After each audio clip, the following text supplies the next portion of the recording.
श्री कृष्णाय नमः. नमस्कार. माझे थिंक रिच अँड पॉझिटिव्ह चॅनलमध्ये तुम्हा सर्वांचे मनापासून खूप खूप स्वागत. आज मी तुम्हाला एका नव्या अध्यायाची ओळख करून देणार आहे. या अगोदर तुम्ही माझ्याकडून 12 अध्याय श्रवण केलेत. ते तुम्हाला उत्तम समजले सुद्धा असतील अशी मला पूर्णतः खात्री आहे. यापुढील अध्याय पण मी तुम्हाला उत्तम प्रकारे समजावून सांगणार आहे. चला तर मग श्रवण करण्यासाठी तुम्ही उत्सुक आहातच, यात काही शंकाच नाही. आजचा अध्याय 13वा, क्षेत्रज्ञ विभाग योग. यामध्ये प्रकृती, पुरुष आणि चेतना याबद्दल ज्ञान सांगितले आहे. नेहमीप्रमाणे श्लोकाने सुरुवात करूया. क्षेत्रज्ञं चापि मां विद्धि सर्व क्षेत्रेषु भारत, क्षेत्रज्ञयोर्ज्ञानं यत्तज्ज्ञानं मतं मम. याचा अर्थ आहे, हे अर्जुना, सर्व शरीरांमध्ये म्हणजे प्रत्येक प्राण्यात जो क्षेत्रज्ञ म्हणजे आत्मा चैतन्य आहे तो मीच आहे असे तू जाण. आणि क्षेत्र आणि क्षेत्रज्ञ यांची खरी ओळख, यांचा परस्पर संबंध, त्यांचे स्वरूप आणि त्यांचे जाणणे हेच खरे ज्ञान आहे असे माझे मत आहे. अध्याय प्रारंभ.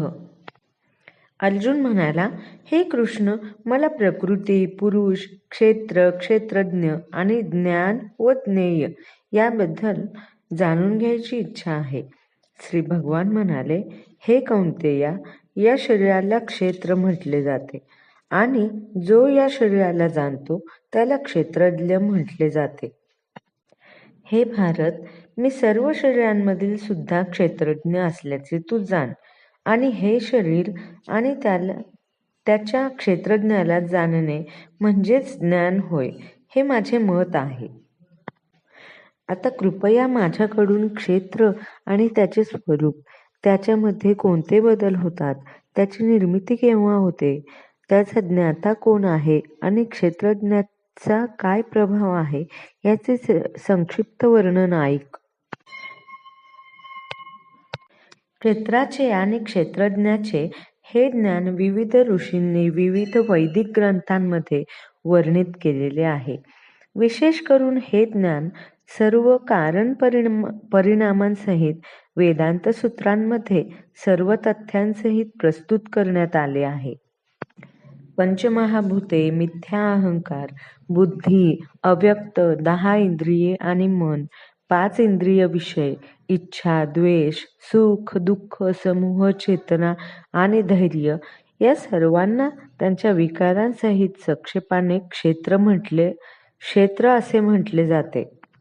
नम्रता, निरहंकार, अहिंसा, सहनशीलता, सरळपणा, आध्यात्मिक गुरुला शरण जाणे, पावित्र्य, स्थैर्य, आत्मसंयमन, इंद्रिय विषयांचा त्याग, मिथ्या अहंकार रहित जन्म, मृत्यू, जरा, व्याधी इत्यादींमधील दुःख दोष जाणणे, अनासक्ती, घरदार, पत्नी, मुले बाळे इत्यादींपासून अनासक्ती, इष्ट आणि अनिष्ट गोष्टींमध्येही समचित्त राहणे, माझी निरंतर आणि अनन्य भक्ती, एकांतवासात राहण्याची उत्कट इच्छा करणे, सामान्य लोकांपासून अलग होणे, आत्मसाक्षात्काराच्या महत्वाचा स्वीकार करणे आणि परमसत्याचा सत्यज्ञानात्मक शोध हे सर्व ज्ञान आहे असे मी घोषित करतो. या व्यतिरिक्त जे काही आहे ते सारे अज्ञानच आहे. विनम्रतेपासून ते परमसत्याच्या भगवान स्वरूपाच्या साक्षात्कारापर्यंतचा हा मार्ग तळमजल्यावरून ते थेट सर्वात वरच्या मजल्यापर्यंत जाण्याकरता केलेल्या विद्युत उद्वाहकाप्रमाणे म्हणजे लिफ्ट प्रमाणे आहे. असे अनेक लोक आहेत जे या उद्वाहकावरून जाताना पहिल्या, दुसऱ्या किंवा तिसऱ्या मजल्यापर्यंत चढलेले आहेत. परंतु जोपर्यंत मनुष्य कृष्ण तत्वरूपी सर्वात वरच्या मजल्यापर्यंत पोहोचत नाही तोपर्यंत तो ज्ञानाच्या खालच्या पायरीवरच असतो. जर मनुष्याला परमेश्वराची बरोबरी करायची असेल आणि त्याचबरोबर आध्यात्मिक जीवनातही प्रगती करायची असेल तर तो निश्चितपणे वैफल्यग्रस्त होईल. या ठिकाणी स्पष्टपणे म्हटले आहे की नम्रतेविना वास्तविक तत्व जाणणे शक्य नाही. स्वतःला परमेश्वर मानणे म्हणजे अत्यंत गर्विष्ठ होणे होय. भौतिक प्रकृतीच्या कठोर नियमांद्वारे जीवाला जरी नेहमी लत्ता प्रहार मिळत असेल तरी अज्ञानामुळे तो स्वतःला परमेश्वर म्हणवतो. म्हणून ज्ञानाचा प्रारंभ हा अमानित्व किंवा विनम्रतेपासून होतो. मनुष्याने विनम्र असले पाहिजे आणि आपण भगवंतांच्या अधीन आहोत हे जाणले पाहिजे. भगवंतांशी विद्रोह केल्याने मनुष्य मायेच्या अधीन होतो. त्याने हे सत्य जाणून त्यावर दृढ विश्वास ठेवला पाहिजे. ज्ञेय म्हणजे काय याचे मी तुला आता वर्णन करून सांगतो. जे जाणल्याने तू अमृताचे आस्वादन करू शकशील. अनादि आणि माझ्या अधीन असणारे ब्रह्म हे भौतिक जगताच्या कार्यकारणांच्या पलीकडे आहे. सर्वज्ञ त्यांचे हात, पाय, नेत्र, मस्तके, मुखे आणि कान आहेत. याप्रमाणे परमात्मा सर्व व्यापून आहे. परमात्मा हा सर्व इंद्रियांचे मूळ उगमस्थान आहे, पण तरीही तो इंद्रिय रहित आहे. तो सर्व जीवांचा पालन करता असला तरी अनासक्तच आहे. तो प्राकृतिक गुणांच्या पलीकडे आहे आणि त्याचबरोबर सर्व प्राकृतिक गुणांचा स्वामीही आहे. परम सत्य हे सर्व चराचर प्राणीमात्रांच्या अंतरात आणि बाहेर आहे. ते सूक्ष्म असल्यामुळे भौतिक इंद्रियांच्या पाहण्याच्या किंवा जाणण्याच्या ग्रहणशक्ती पलीकडे आहे. ते जरी अत्यंत दूर असले तरी ते सर्वांच्या जवळही आहे. परमात्मा हा सर्व जीवांमध्ये विभक्त झाल्याप्रमाणे वाटला तरी तो कधीच विभक्त झालेला नसतो. तो एकमेव आहे आणि जरी सर्व जीवांचा पालन करता असला तरी तोच सर्वांचा संहार करताही असल्याचे जाणले पाहिजे. सर्व प्रकाशमान वस्तूंमधील प्रकाशाचे उगम तो आहे. तो भौतिक अंधकाराच्या अतीत आहे आणि अव्यक्त आहे. तो ज्ञान आहे. तोच ज्ञेय आहे आणि ज्ञानाचे ध्येय आहे. तो सर्वांच्या हृदयात स्थित आहे. याप्रमाणे क्षेत्र म्हणजे देह, ज्ञान आणि ज्ञेय यांचे संक्षिप्त वर्णन मी तुला सांगितले. केवळ माझा भक्तच हे पूर्णपणे जाणून माझ्या स्वभावाला प्राप्त होऊ शकतो. भौतिक प्रकृती आणि जीव हे दोन्ही अनादि असल्याचे जाण. त्यांचे विकार आणि त्रिगुण हे भौतिक प्रकृतीपासून उत्पन्न होतात. प्रकृती ही सर्व भौतिक कार्यकारणांना कारणीभूत असल्याचे म्हटले जाते, तर जीव या संसारातील विविध सुखदुःखांच्या उपभोगास कारणीभूत असल्याचे म्हटले जाते. याप्रमाणे जीवात्मा प्रकृतीच्या त्रिगुणांचा भोग करीत भौतिक प्रकृतींमध्ये जीवन व्यतीत करतो. भौतिक प्रकृतीशी संग केल्यामुळे असे घडते. याप्रमाणे त्याला विविध योनींमध्ये बरे वाईट प्राप्त होते. तरीही या शरीरामध्ये दुसरा एक दिव्य भोक्ता आहे. तो महेश्वर, देखरेख करणारा आणि अनुमती देणारा आहे आणि तो परमात्मा म्हणून जाणला जातो. जो भौतिक प्रकृती, जीव आणि त्रिगुणांचे विकार या संबंधीचे तत्व जाणतो त्याला निश्चितच मोक्षप्राप्ती होते. त्याची वर्तमान स्थिती कशीही असली तरी त्याचा या ठिकाणी पुनर्जन्म होत नाही. काही जण परमात्म्याची अनुभूती आपल्या अंतरात ध्यानाद्वारे, इतर काही जण ज्ञानाच्या अनुशीलनाद्वारे आणि काही अन्य जण निष्काम कर्माद्वारे करतात. असे इतरही आहेत जे आध्यात्मिक ज्ञानामध्ये जरी निष्णात नसले तरी इतरांकडून परमपुरुषासंबंधी ऐकून त्याची उपासना करण्यास प्रारंभ करतात.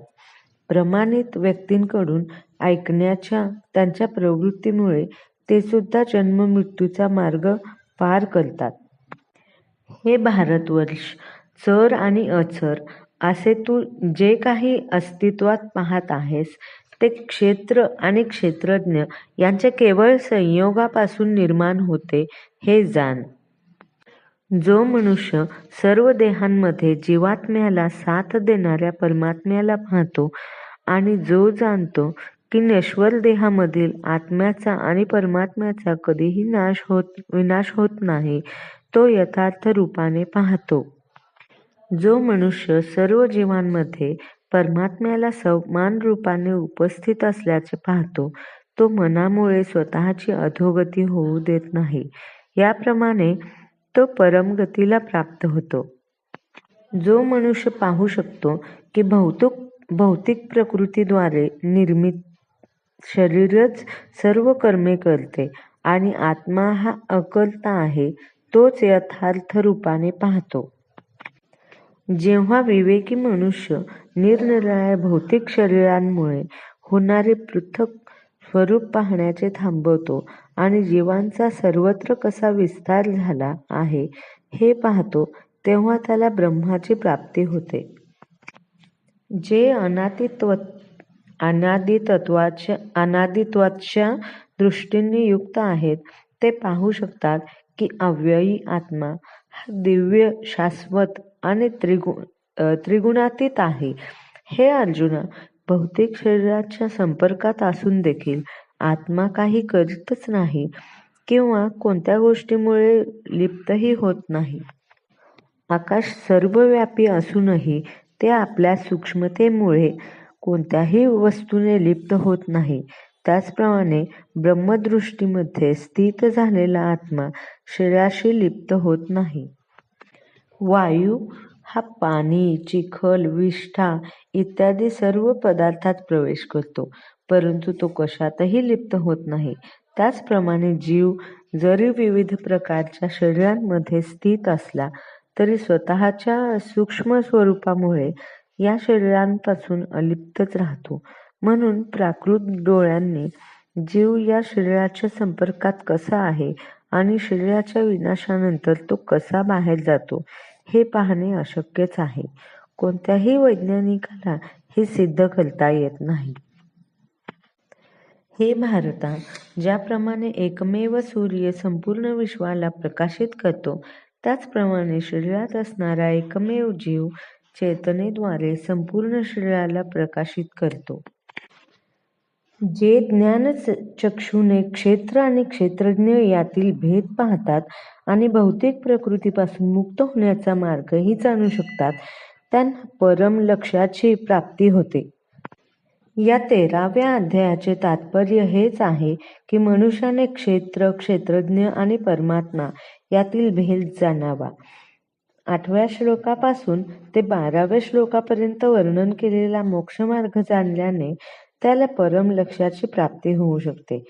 श्रद्धावान मनुष्याला सर्वप्रथम परमेश्वरासंबंधी श्रवण करण्याकरता आणि त्यायोगे हळूहळू प्रबुद्ध होण्याकरता सत्संगाची आवश्यकता आहे. जर मनुष्याने आध्यात्मिक गुरूचा स्वीकार केला तर तो जड आणि चेतन तत्वातील भेद जाणू शकतो आणि आध्यात्मिक साक्षात्कारातील उत्तरोत्तर प्रगतीची ही प्रथम पायरी बनते. आध्यात्मिक गुरु हा विविध उपदेशांद्वारे आपल्या शिष्याला देहात्मबुद्धीतून मुक्त होण्यास शिकवतो. उदाहरणार्थ, भगवद्गीतेत श्रीकृष्ण हे अर्जुनाला भौतिकवादी संकल्पनातून मुक्त होण्याचा उपदेश देत आहेत. हा देह म्हणजे जड तत्व आहे हे मनुष्याला समजू शकते.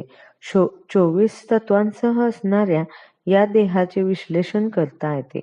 शरीर हे स्थूल अभिव्यक्ती आहे, तर मन आणि मानसिक विकार या सूक्ष्म अभिव्यक्ती आहेत आणि जीवनाची लक्षणे म्हणजे या अभिव्यक्तींचा संयोग असतो. परंतु या सर्वांच्याही पलीकडे आत्मा असतो आणि त्याहूनही श्रेष्ठ परमात्मा आहे. आत्मा आणि परमात्मा हे भिन्न आहेत. या भौतिक जगताचे संचालन जीव आणि 24 तत्वांच्या संयुक्तीकरणामुळे होते. संपूर्ण भौतिक सृष्टीची रचना ही आत्मा आणि भौतिक तत्वांच्या संयोगामुळे होते. हे जो जाणू शकतो आणि त्याचबरोबर परमात्म्याचीही स्थिती पाहू शकतो, तो आध्यात्मिक जगतात प्रवेश करण्यास पात्र होतो. या गोष्टी चिंतन आणि अनुभूती करण्यासाठी आहेत आणि मनुष्याने आध्यात्मिक गुरूच्या सहाय्याने या अध्यायाचे संपूर्ण ज्ञान आत्मसात केले पाहिजे. हा अध्याय जरी लहान असला तरी खूप उत्तम आहे, खूप उपयुक्त आहे. सर्वांनी हा अध्याय ऐकावा आणि त्याचा लाभ घ्यावा. अध्याय समाप्त. पुढील भगवद्गीता ऐकण्यासाठी कृपया माझ्या चॅनलला लाईक, शेअर, कमेंट आणि सबस्क्राईब करा. धन्यवाद.